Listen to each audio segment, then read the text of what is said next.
Many people think AI will disrupt us. It's disrupting us now. And what will be with our future? AI is not the technology that we should be afraid of or just like bothering about. AI is introducing us to a new kind of interface. Welcome to Out of Our Comfort Zone. Hosted by a high performance athlete and Guinness World Record holder, this is a podcast where we share actionable strategies, inspiring stories, and expert insights to turn adversity into high potential for ambitious leaders, CEOs, HROs, and athletes seeking to excel in high pressure environments. Here's your host, Deniz Kayadalin. Hello to the podcast of Out of Comfort Zone. Today we have a special guest. We always speak about AI, and today we have the expert, the digital entrepreneur, the best-selling author, the speaker who is more than 20 years in this field. So Roger Basler de Roca. Hi, Welcome. Deniz. Happy to be here. Thank you so much. So thank you so much to joining us today. And maybe not everyone knows you, but I know you are every day on stages in different countries, different cities. And you are speaking about the most popular topic right now, right? So what happens with AI, how we will disrupt it, what is the future, how we will deal with the unknown, and all the big questions. I think that's why you are all on the stages. So maybe you can introduce yourself shortly for our listeners. Absolutely. Pleasure. And thank you so much for having me again. My name is Roger. I'm in the field for over 20 years now. I started my career at IBM, where I was first introduced to the field of AI. It was back in the days when it was like Watson, the chess computational device, which was like a huge thing back in the days. And for over now 20 years, I'm in between the machines, the interfaces, and the humans. And just like you mentioned, it's accumulation of fears, of emotions, of positive enlightenment, but also of all those necessities that come with it, from the reskilling, the upskilling, and what does it really do, while actually knowing nothing, which leads to the term artificial intelligence, which is not artificial, it's not intelligence at all. Yeah. So as you know, I'm a psychologist. Today, I will not go deep into the AI technical world. For the technical world, you have definitely your own podcast, which also the listeners should follow, and you have your own books.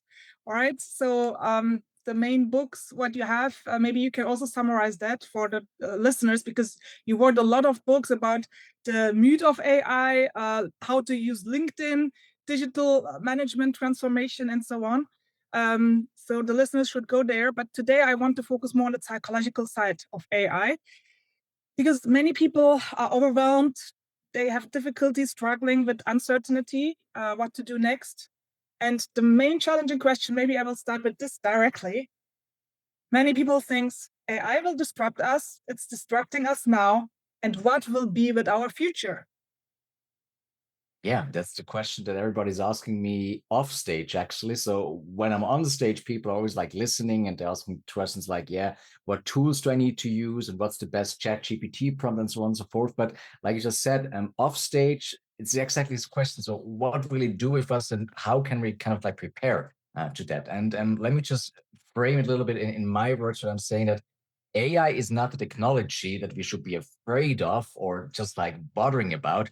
AI is introducing us to a new kind of interface. And what I mean with that is basically how we interact with software, with hardware, and with the solutions we provide nowadays. Just imagining it how it was like almost impossible a few years ago to talk to your phone and it understands basically what you want. I'm not talking about Siri. I'm talking about dictation. I'm talking about formulating something and ChatGPT executes for you, or you're going on a search engine and just formulate very vaguely what research you want to do. And the AI is capable through a large language model, and just basically just we're leading to what the new skills come through language capacity. It understands, it translates, and it executes for us. And when it comes to new skills, formulating what you want and knowing what it means to choose different words becomes a highly sophisticated skill. Exactly. And many people are afraid of losing their jobs, afraid not be relevant anymore. So I'm working more than 15 years in consulting industry, right? So I see it also in the big four consulting firms. It's not a surprise. You can see it in the newspapers that 40%, 30%, there are job cuts because the AI replaced their job. We always said repetitive work, admin work will go to AI, but now even more complex work goes to AI. And suddenly smart people, high hierarchical level of top managers, they are replaced by AI. They don't need to charge anymore 4,000, 5,000 euros per day to make a nice strategy. Or I'm coming from the change management field, right? So in the past, we sold for 3-4 consulting days for just a change, now it's just at this time, a few years ago, it was a big thing, building a change strategy, communication plan, whatever. And now you're clicking in half an hour, you have the communication strategy. So you don't need to buy a consultant and brief them, do big workshops and so on. So what will happen with all these high qualified, smart people? Well, first of all, we have to maybe adjust the numbers a little bit, because I think that most of the layoffs that are happening right now also come from a field where we build and rebuild too much capacities since the pandemic. I'm in economics by studying, but I'm an IT guy by trade. And what we saw in the last years is basically firms and companies that were building up capacities. And because they thought, you know what, we need this kind of overhead to cape and to cope with all these workers coming on. Now, the next phase that we're facing right now with AI is this automation phase, which basically introduced us to the capacity that we can streamline certain processes, like I just said, a research process. It can be streamlined, certain tasks can be outsourced. And the AI, basically the program who's using the AI capacity of some sort, can deliver some of the results. But everybody who's really working in the field may also say to you that, you know what, it does a very first good draft. The second, third, and sixth draft is very hard to come by, because you need to still figure out what are the nuances, what are the preliminaries, and also what are the no-goes when it comes to those kind of things. Because otherwise, you always have these generic strategies, these generic reports, and also these generic communication things. Yeah. What I see in the field is basically that people are overwhelmed by the sheer amount of possibilities, and they don't know where to start. Yeah. And that's a big issue, because the companies did not prepare them or us in general to be very much open to the change, which is happening every day. And people hate change, right? Because change is always it's uncomfortable, right? It's just, I don't want that. I don't want to change my coffee. I don't want to change my way to work. And I surely do not change my way of work. And now AI forces us to do it. And it forces the companies, because everybody's doing it. But it comes from very different aspects, and automation, which is now just like the next step, logical step out of AI, just one field of it. Exactly. And many people still staying in their digital comfort zone, let's say, right? Because out of comfort zone feels still unsafe, unknown, and there are also not a lot of answers, tell you the truth. So they ask me, we are in the same speaker community, right? As a speaker, yeah, Deniz, can you motivate people to step out of their comfort zone? They need to change jobs. And then at the same time, they say, yeah, and can you please tell what are the future job roles, what they should do? But we are in a stage right now, we don't have all the answers. There are many more questions than answers. Yes, and especially the answers that are delivered by the AI, when it's not used correctly, is kind of fake news or totally wrong, because it's just a language model, right? And here's the thing, what I'm always like bothering when I'm not only on stage, but also in the companies, I see that many people they're using some sort of AI. Let's just, for the sake of the podcast, call it AI, even though it's language models, machine learning, and so on and so forth. But they're using programs which they were never really introduced to, and they're using it in a way that are used from Microsoft Excel, Word, and PowerPoint. So basically, you have an interface, you click here and there, you press enter, and it delivers something. But here comes one major difference. The AI itself, the model, does not know what it does. And we must be very much in the driving seat, and we must take responsibility back to us to not only prove what we put into it, but also what's the output. And there's this very funny acronym, which was formed in 2004 by two female librarians in the US, which is called the CRAP formula. Which basically was coming from back in the days when the internet was thriving and coming up with social media and so on and so forth. And CRAP stands for credibility, reliability, the authority behind it, and the purpose, who has sent the message. And the AI does kind of the same thing. It has been trained by some material. We put something into it, which forms the output. But whatever it's formed, it's very good in formulating it. But it's on us to really prove it, but also understand that what we put into totally defines the output, but also which buttons we push, be it a web search, be it providing our own data, be it connecting to a SharePoint. And that's the thing that people don't understand yet. It's completely biased. It's completely biased because we are biased, right? We do the same thing as we do with PowerPoint and Excel. We open a program and we click. We do not question how Excel comes to the numbers because it's basically a calculation program. We do not figure out why does Word correct me when I'm writing a sentence and why does PowerPoint format mean a certain thing because there's a template. But if the program such as Copilot, ChatGPT, it's not that obvious. Whatever you put in, it comes out. It's in the GPT. It generates something. It's in the program. It must generate. It does not know what it does because it's pre-trained on certain statisticals, right? But it's the same thing as if you go to school and you go out and you were asked, like, just after your major, hey, I have this patient here, AVC. She or she has anxiety. Why? You don't know why. You're missing total context. You're missing the whole history. But because we live in such a fast-paced age, the same thing happens now again. We do not feed the programs with enough information, so the answers are flawed. Yeah. And the information overload and the pace is enormous, right? So in the past, we communicated with letters and sending via post something. It took maybe a few weeks to get a response. Now we have all the communication tools. And with the AI, the pace is enormous. So we constantly have, I think, an information overload in our human brain, right? We don't upgrade our human brain like ChatGPT is upgrading themselves every day, or even our phones, right?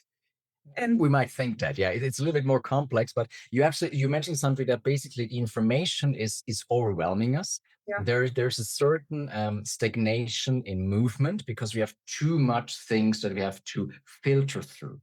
In fact, information is not really increasing. The internet is only growing by 1% every year because there's not enough people filling all the information we need. Oh, that's a lot of no. Okay, so the information is not growing. No, it's not. So what's happening is basically there's a lot of, we call it like AI slop, which is basically people using some kind of technology. Nowadays it's AI. Back in the days it was just like some spam techniques, but they're using the same thing again and again. And you can relate to it if you open up, for example, Instagram or TikTok, you basically see the same memes, the same videos again and again and again, maybe in different languages, maybe from a different angle, but it's the same thing. Yeah. It happens now again with all the information out there, be it cyber news attacks, be it, let's say, reports from some presidents in some parts of the world. But the information as a quality is not increasing. In fact, it's only increasing by around 50 million pieces, unique content. And mostly it's coming from research and mostly it's coming from Caucasian people over 40, okay? Because this is where the bottleneck is. And here comes the thing. We live in a world where we have information overload, but we also have, first of all, our own bubble, which focuses based on our behavior on social media, for example, our consumption of media.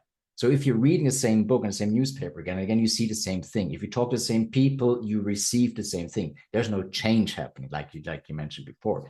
And furthermore, there's no unique new things coming in because people are not only overwhelmed by the information, they also don't know where to start. Yeah. And here's the most dangerous part about that. We leave most of the things, and I write about it in my book as well, to a cognitive offloading to the machines. So whatever we produce is not unique enough. We think that the AI is doing it for us. ChatGPT is right, and Perplexity is correct, and Gemini does the right thing. We do not think enough. We offload the responsibility. We create more AI slop, which then basically bites us back in the back. Yeah, that's dangerous, right? So many people are publishing suddenly books. I heard that Amazon even limited the book publishment because some people are publishing 10 books per year. written by AI, right? Yeah, but the thing is that Amazon knows if your book is written with AI or not.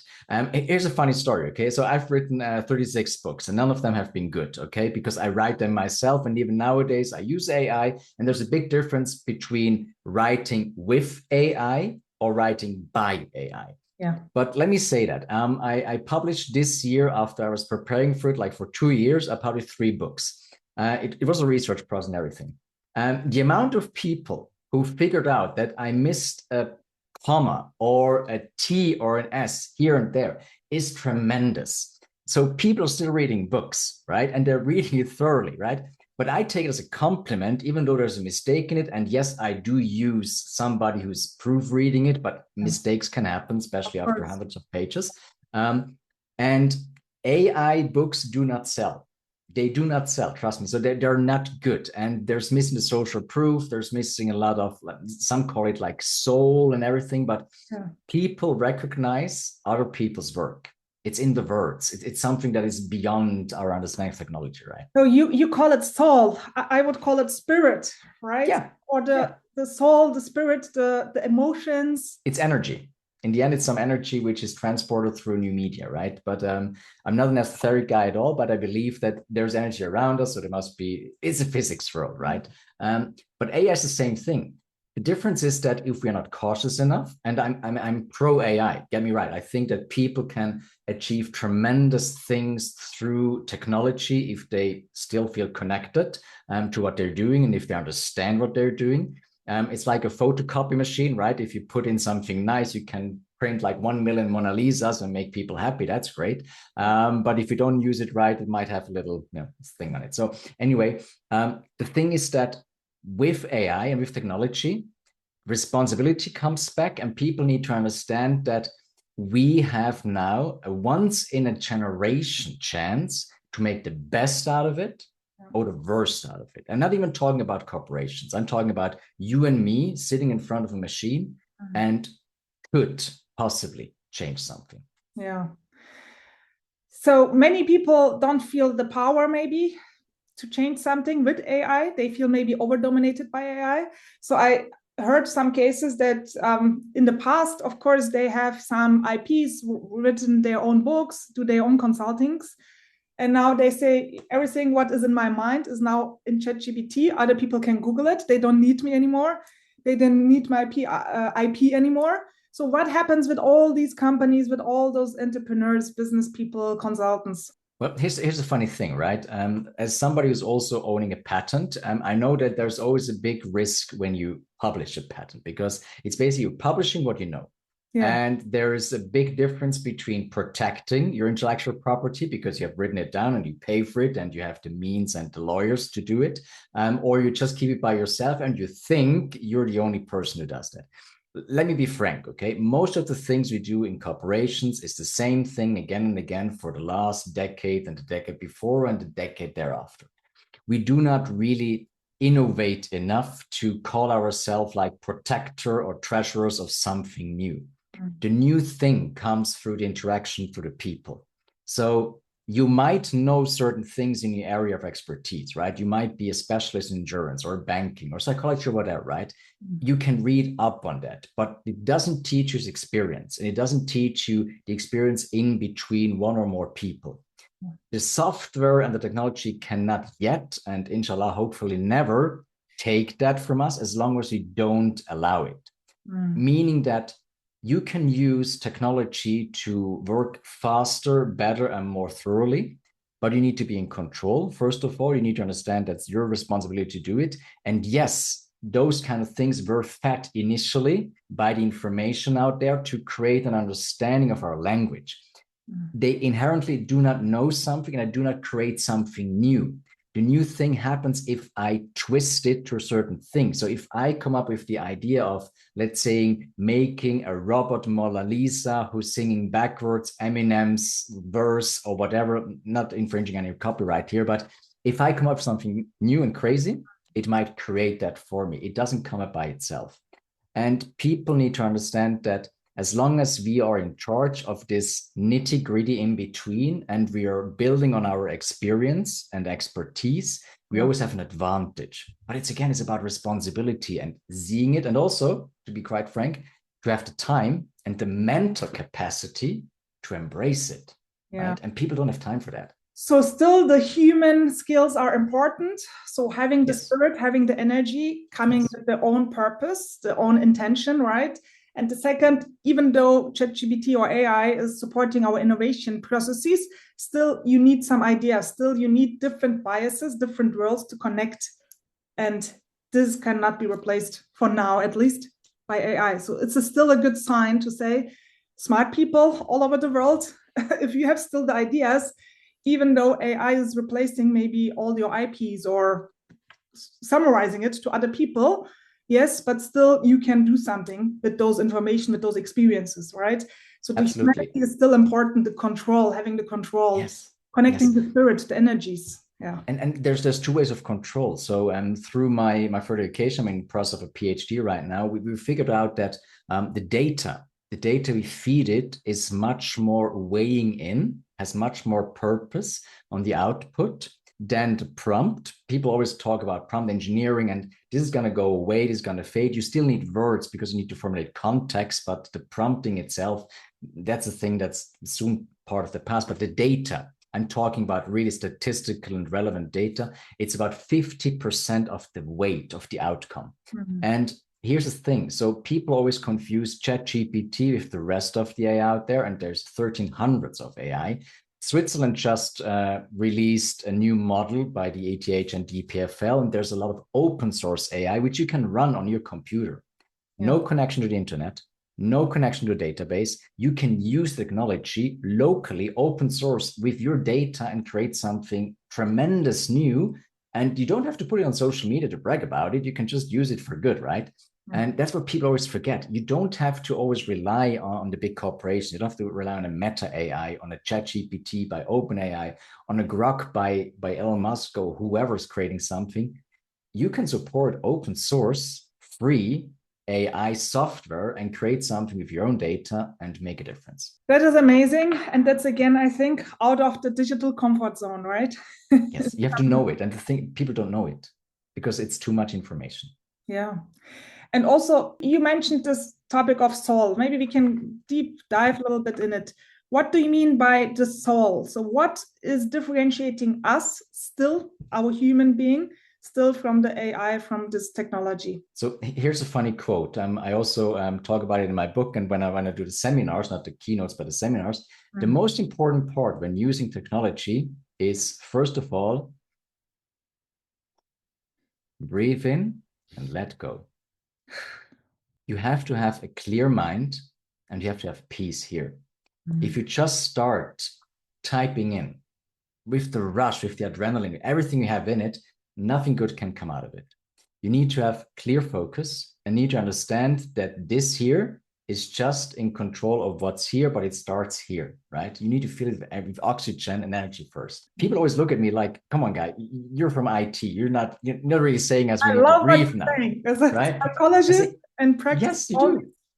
Spiritual practices as well. I love what you say. Yeah. Breathe and let go.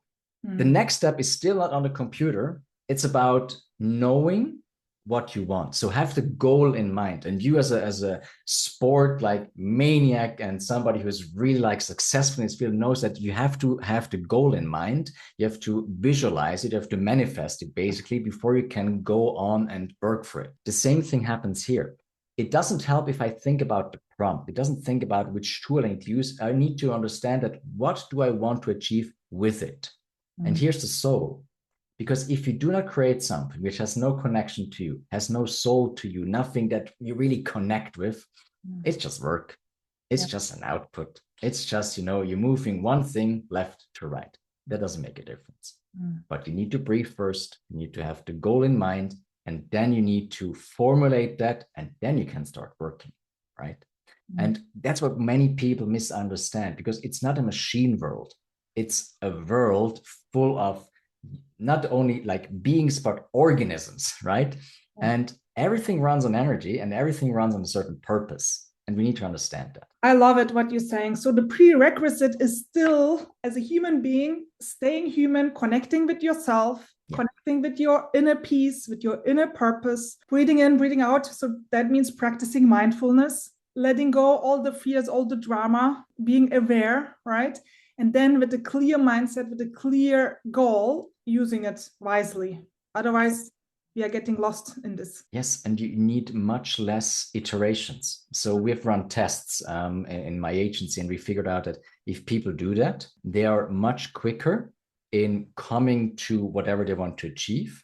They need less iterations in terms of, no, this, more or less, up, down, whatever. It may need more time. First of all, you think that. It doesn't actually, because here's the funny thing. So I do research in cognitive offloading, the thing I just mentioned, which is basically you give the machine more power. Googling something is offloading information because you don't remember it, you're offloading it. If you do this briefing, focusing, knowing kind of thing first, it keeps it inside your system. So the next time you need to do a similar thing, you're much quicker because you already have connected to it, right?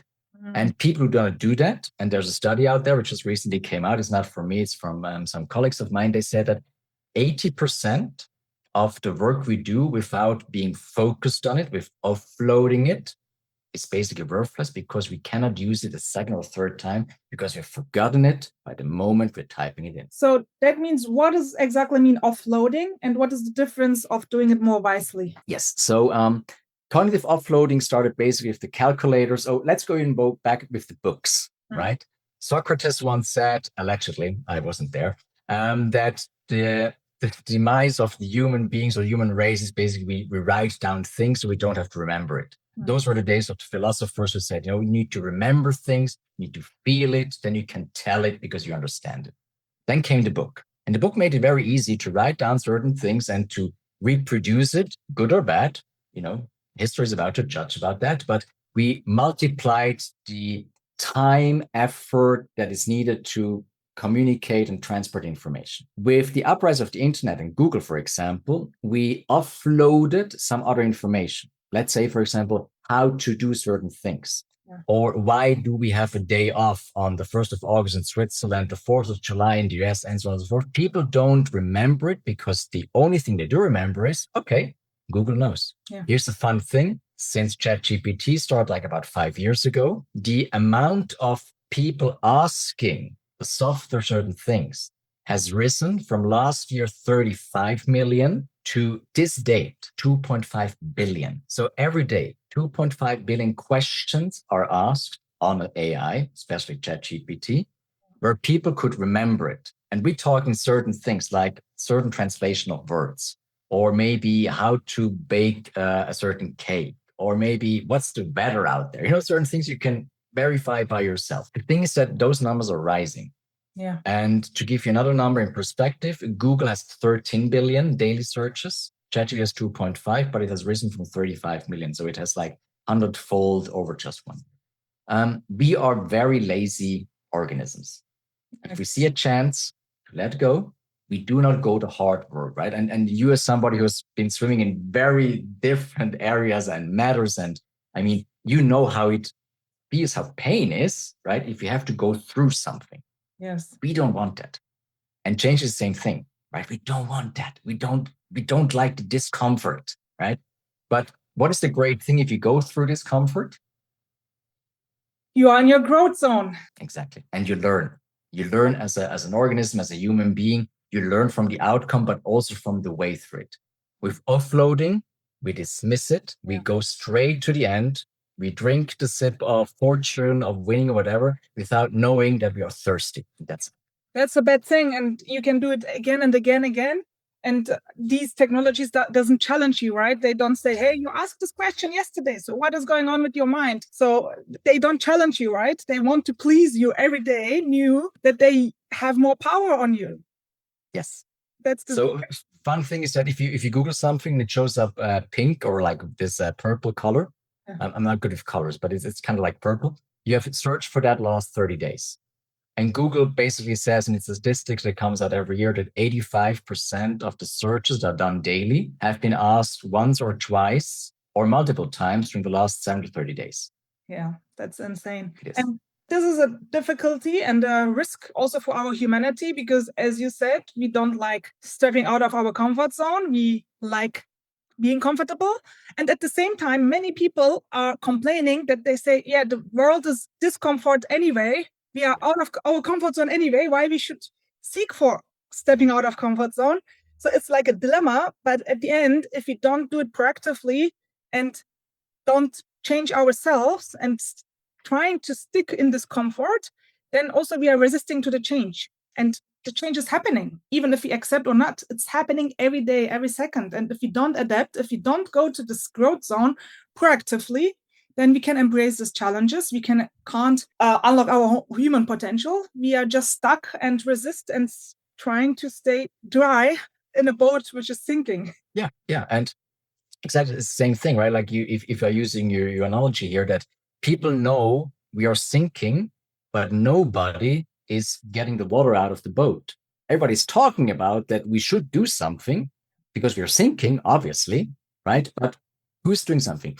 When people complain to me, for example, about those fake news and all those deep fakes and so on and so forth, I ask me always the same three questions. Number one is that, when was the last time you published something? Have you written a blog, a podcast, or book? Have you somehow contributed to something meaningful in terms that people can read up on it? No. I started 2 blogs, AI Good News and AI Bad News, which, yes, runs on automation, but I'm writing it myself because I need it for my book. But I want that people see there's good news and bad news. But I'm part of the problem, so I need to be part of the solution as well. Number 2 is, how much do you protect your own sovereignty and your own data? You'll be surprised how many people do not have a password manager and how many people are not protecting their digital identity out there. And I'm talking a similar number 3 as sharing pictures of your children over social media. And WhatsApp is no exception. People always say that I have nothing to hide.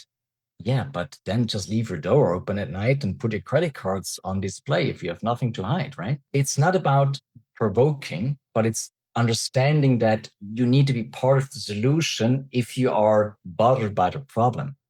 And we all have the same means. We all have a computer. We all have a communication and broadcasting device.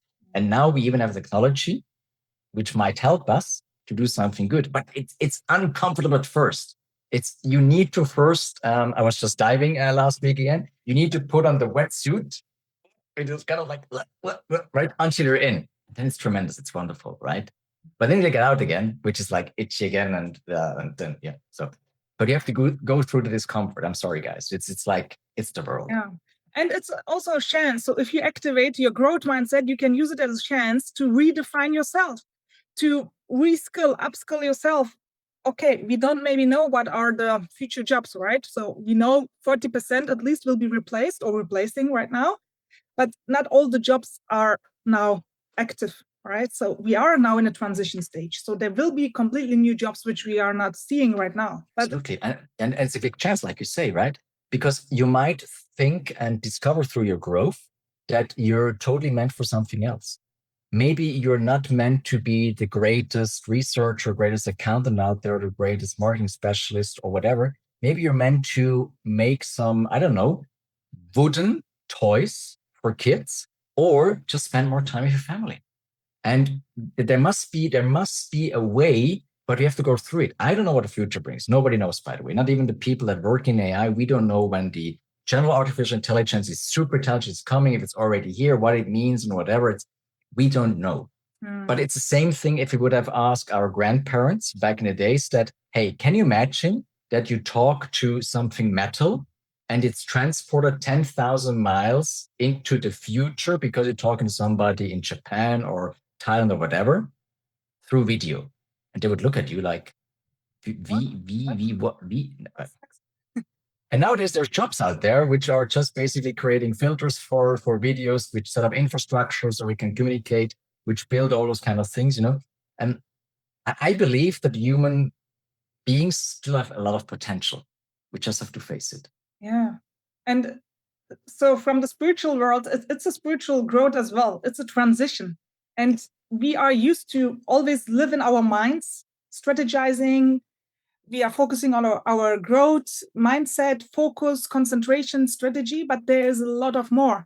And many people, that's why many leaders also now started with mindfulness, letting go, breathing, what you even say as an AI entrepreneur. I wouldn't expect that you telling me this to say breathing, breathe out, let go. And yes, but that's it. So still we are humans. And despite all the challenges we have, we need to find ourselves more than ever to stay resilient, to feel in control, no matter what happens outside of the world, right?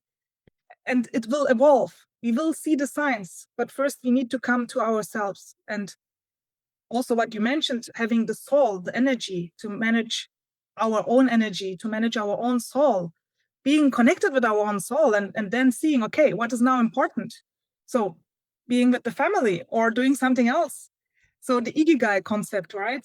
Do what you love, do what the world needs. And maybe the world needs something different. The world certainly needs you, you know?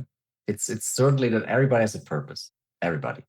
And it's not behind a computer. It's not behind a smartphone. You might use it as a mean of transport, a mean of multiplying this message, whatever. But the real world is happening out there. And I get my best ideas in winter in saunas and throughout the year in ice baths, because I have to forget everything until I get in there, because it hurts.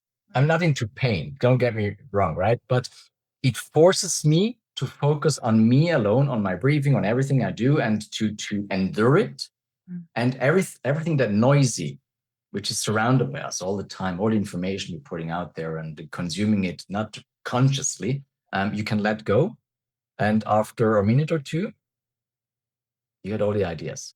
I wrote one book, by the way, in Kos. I was there in March. Yeah.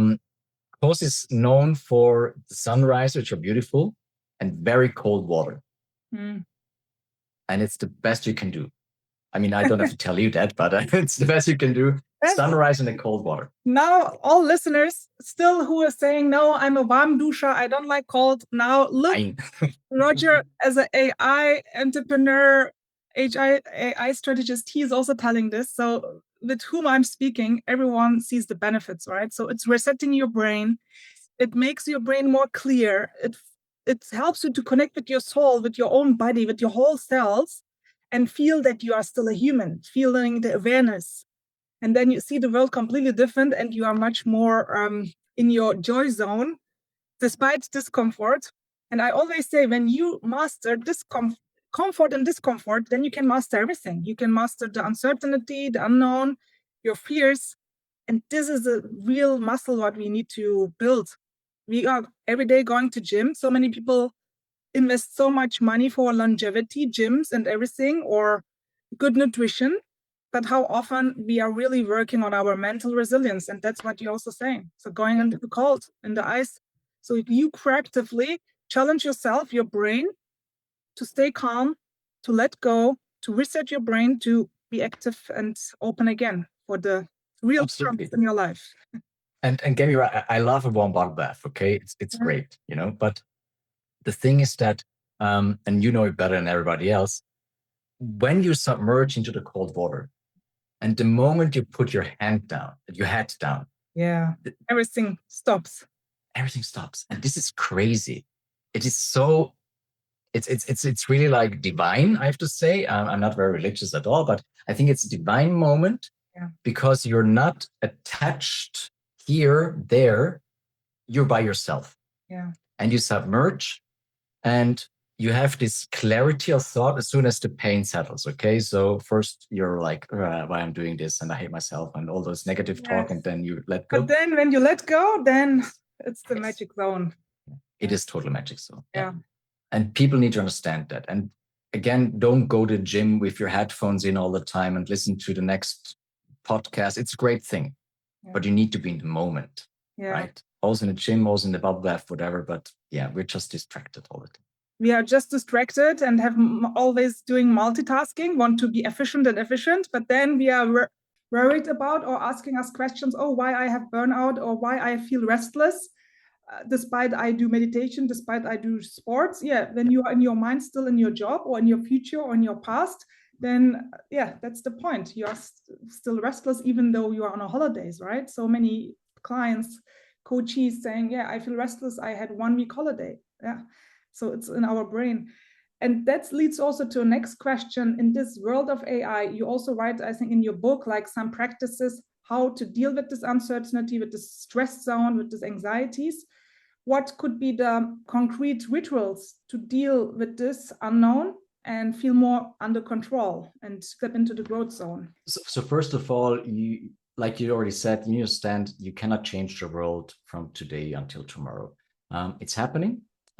This change process has been happening for the last at least 70 years, since technology basically was able to computate faster, more efficient, and parallel. So fun fact, AI is a parallel computational thing, while we cannot think parallelly, even though people think that still. And you will always lose to a machine when it comes to efficiency and speed. But that's not the goal here. The goal here is to understand that if you have the clarity and the peace, you can really make a difference because you know more through experience. To give you a technical number, a child who learns to ride a bicycle has formed more neurological patterns, basically like informational tokens, than the biggest AI out there at the moment. Because we have the cognitive ability to see, feel pain, on the knees, on the arms, on the head, and everything that comes with it, it forms a neural understanding of the world.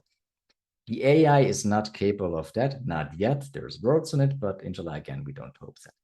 And you need to understand that you matter, but you need to have the clarity and the peace to understand what you're really good at.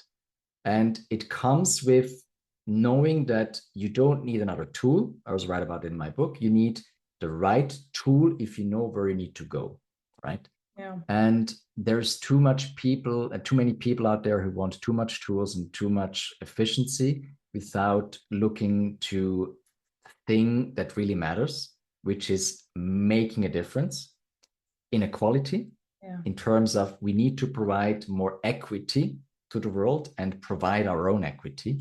And no technology can give that, no technology. But you need to calm down first. You need to calm down first and find your own unique selling point, right? Many people I'm asking, what is your potential? They don't explore their potential because they were like in a hamster wheel every day doing the same, practicing the same job.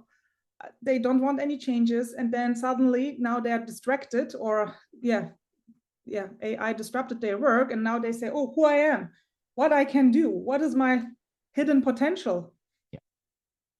But there's a great thing, right? You mentioned Ikigai before, and I'm a big believer of you are the result of the 5 people you spend the most time with. And if you have the chance and you're lucky to have such friends and family members, whatever, they will tell you.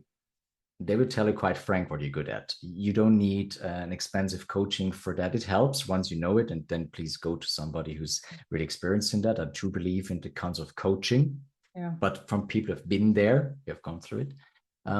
You need to face the truth first, and also what you're not good at. I was always bad in school. That's okay. I'm just not the guy who's sitting in a row who can do like computational things and be good at a workplace. That's okay. But you will figure it out. You'll figure it out. And also there are some political questions, right? What happens if people really lose their jobs and the jobs will be not replaced? What will happen with all those people? What will happen with the systems? So any point of view on that, on the most critical topic again, which I asked at the beginning of our conversation, what will happen with those high qualified people or low qualified people, whatever, who are losing their jobs and don't know what to do? So first of all, and please forgive me that I'm very harsh on that, but corporations are not here for welfare. So no corporation is obliged to give you a job, right? Society as a whole must find ways that corporations are incentivized to provide jobs, and we need to make sure that whoever has no job, that there is enough means and possibilities that they can profit from such systems. There is ways where we can finance and refinance further education, where we can change the way people love to educate themselves, but also to, for example, formulate a universal basic income. I'm a big defender of that. I believe that we can finance it, but it's uncomfortable for some of the people out there. It's only a few. I don't need to call names, but there's ways in the system where we can somehow finance that. There's many ways out there from people who are much more clever than I am, but we need to understand that whoever is causing the damage also has to be part of the bill. So if there is some companies out there who are part of this change, we need to make them accountable. But I'm not talking about punishing them, but being part of the solution. Sam Altman, I don't like him personally, to be honest. I think he's an interesting, fascinating guy, such as Elon Musk, but don't quote me on that. I do not have the same views, okay, not the same values at all. But he also said that, yes, there's ways that we can finance it through taxes and stuff like that. There needs to be a way of universal basic income. There needs a way to educate people and incentivize them. But it starts much, much earlier, and it's our own responsibility. If you're lucky enough to live in Germany at the moment, there's ways that the government is subsidizing companies which help people educating themselves in the use of AI and such and so forth. There's also ways in Switzerland, but it's not that obvious because we're not a state, we're a confederation, so it's a bit more complicated with the cantons, but there's ways. But if you don't have this intrinsic motivation, and even if it's, you know what, I change my profession, go into politics because I think we need changes in the political system, please do it, right? Yeah. Nothing will change if you don't change. Nothing will change if we don't change. We need to start with ourselves, with our mindset, with our energy, finding our purpose back. That's amazing. And that's so important. And you also write a book about 35 myths, right? Yes. Myths about digitalization and all the things out there. Yeah. What are the main 3 interesting points that would you like to share with us? One myth is, which I already shared with the internet, that it's not being created by the majority, but by the minority. I think one of the biggest misconception is that you are somehow influencing any algorithm out there through knowing changes on your websites and on your bio, whatever you're doing. Everything is motion detected and your behavior. And people cannot change their behaviors that fast. So if you want a different algorithm, if you want a different way of how you perceive the information, you have to change yourself first. Again. You have to change your behavior, and it will be reflected by an algorithm. Another one is that I do not believe that the AI is really taking jobs, but it will shifting jobs. That's also what I'm talking about in the book, because it's just the next evolution of digitalization. But here comes the last myth, maybe number 3, that we have to all adapt AI. We don't. We have to embrace digital means of ways and how to work and do certain things. We do not have to embrace AI. AI is just the next logical step, right? It's not the end of the road. But if you treat it like a goddess or something that's like a savior or something that will, that's a totally wrong direction, okay? It's technology. It doesn't know anything, again. And you are the divine power and nobody else. You are the divine power, no one else. And of course, for some people, maybe it feels uncertain, unsecure. Maybe there are more questions than answers. What I will do, what are my skills, where I need to upskill myself, what I should do. But again, breathe in, breathe out, let go, and find the inner answers maybe first. And then the universe, the world will show us, right? The new jobs, and maybe also accepting this transition phase also for the younger generations, right? So many younger generations also asking, oh, what I should do. And when I study this will be replaced by AI. So many questions again, but I think we need to also accept that we are now in a transition phase and there will be more clarity and transparency in the upcoming months or years. Or what do you think? Absolutely. I think our parents, my parents they were born in the 40s. I think those were the last generations who learned something for a job which they kept for 30, 50 years, The next generation already after that, being born in the 70s, maybe roughly, no. We both don't work in the job that we were trained on, which we had like trade schools and everything. I would go even that far that whatever we learn in school, except from some societal and sociological norms, we don't use anything of that, right? And that's the fact, and that's okay. It's okay. The only thing that has really made us very, very hard lately is the speed. But again, declutter your life first, get rid of the noise, and form yourself in a way, forming, I mean like formation in terms of education, in a way of being curious enough to teach yourself new things, be it through technology, be it through other people. There's a lot of means out there, means like tools that you can use. You can educate yourself. You can read up on it. You can listen up on it. There's never been. But you need to understand that you are in charge of verifying the information. But it's not that hard. Just remember the crap. Okay, cut the crap. Focus on the good things. And again, it's not about speed. It's not about who gets there faster. It's about who gets there. Who gets there? Who can use this uncertainty, those fears, to the advantage? Like in a pandemic crisis, we have so many examples. Many people had depression, burnout, or whatever, and many people started their own job. I wrote my best-selling book during pandemic, right? I said, okay, I was so bored of being depressed for days with myself, sitting there in South Africa. I said, okay, so how you can use it as a chance?